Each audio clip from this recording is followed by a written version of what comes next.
Hey guys, good morning, good evening, or whatever time you have there. Well, everybody's getting FSD and talking about it. We're here in Canada crying and Canadian and don't have anything, so I decided to make a video about apps that I have in my phone and I use constantly if I travel or just drive in my vehicle, Tesla in fact.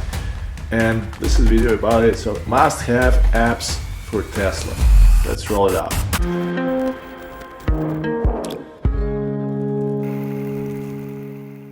So as I said, this video is about some useful apps that might be really handy for everybody driving Tesla or any other EV. I'm going to sort out these apps in this video to give you a full scope of what you may need. I'm an iPhone user, but the vast majority of these apps are available on both platforms, iOS and Android. I'm going to start from the most obvious apps like Google Maps and we'll slowly dive a little bit deeper. But before we start, I would ask you to destroy that like button below, because it will definitely help our channel to become better because of YouTube algorithms, and I would really appreciate if you can do that. So let's talk about navigation, and number one is definitely goes to Google Maps or Apple Maps. I just needed to mention this to have a full bunch of apps for navigation. I'm not going to stop here for long. I mostly use this to find a good place to take some food, a good grocery on the way, and so on. Even though navigation in Tesla is pretty good for some more regular stuff, there is nothing better than those two apps. Number two is Waze. I understand that the most people know what this is, but for the start and for those who don't know, Waze is an app that shows everything that is going on the road, such as obstacles on the road, stopped vehicles, police cars and so on. It's based on people, shared data and feedback, so it is pretty much accurate and up to date all the time, and it helped me a lot during my road trips and some everyday commuting. I wish Tesla added something like that in the future updates, by the way.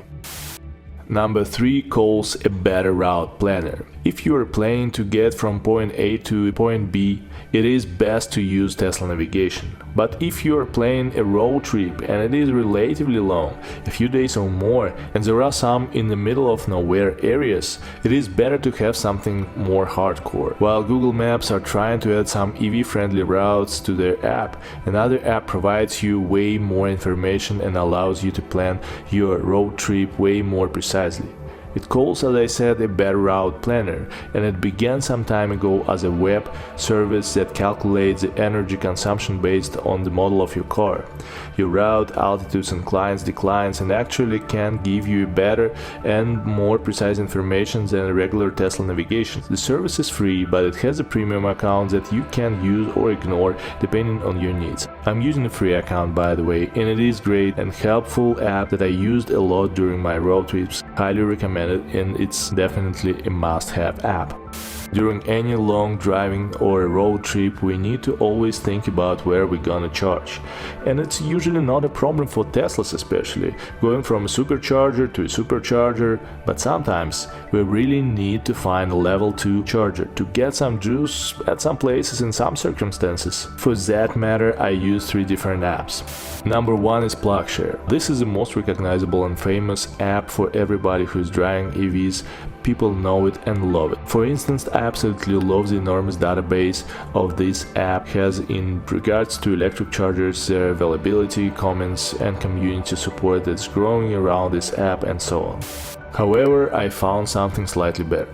It seems like it's using the same database as PlugShare. First of all, I like that this app uses way better algorithms for finding places around me, instead of showing me some random locations from around the world for some reason like PlugShare does. Another thing here is sorting. It is working not okay in PlugShare, and somehow good on ChargeHub. Still not perfect though, but better. ChargeHub is also doing the navigation differently, showing you available chargers along your route. You can enter the maximum distance in kilometers or miles that you are ready to make to it if you really need to, which is nice. RV Parkey is a third must-have app that I'm using on my road trips. I use it relatively rare because this is like a plan B for me. What it does is showing you RV stops around you where you can stay for a night. The best thing is that most of those places are cheap and safe. They have an outlet where you can charge your car relatively quickly and you can camp in it, sleep or have a quick nap if you're tired. As I said before, this is my plan B. I use RV Parkey when I can find a hotel with a charger, and I don't mind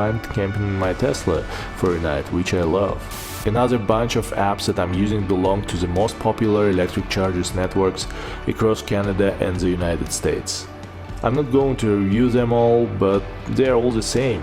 And this is what we'd have to live with if we didn't have a network of Tesla Superchargers.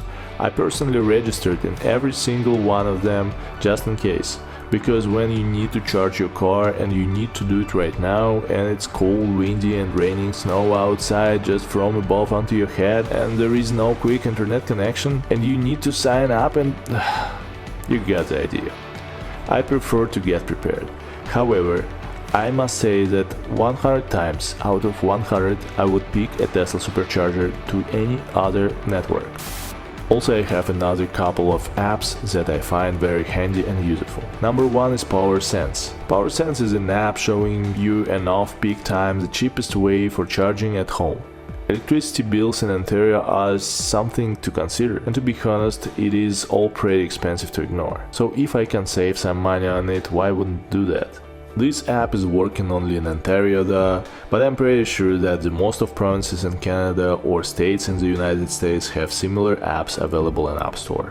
Number 2 is Tesla Remote, and Tesla Remote is huge and definitely a must-have app. It is a third-party application that allows you to control your car differently. The point of using it is that you can do things that original Tesla app can't.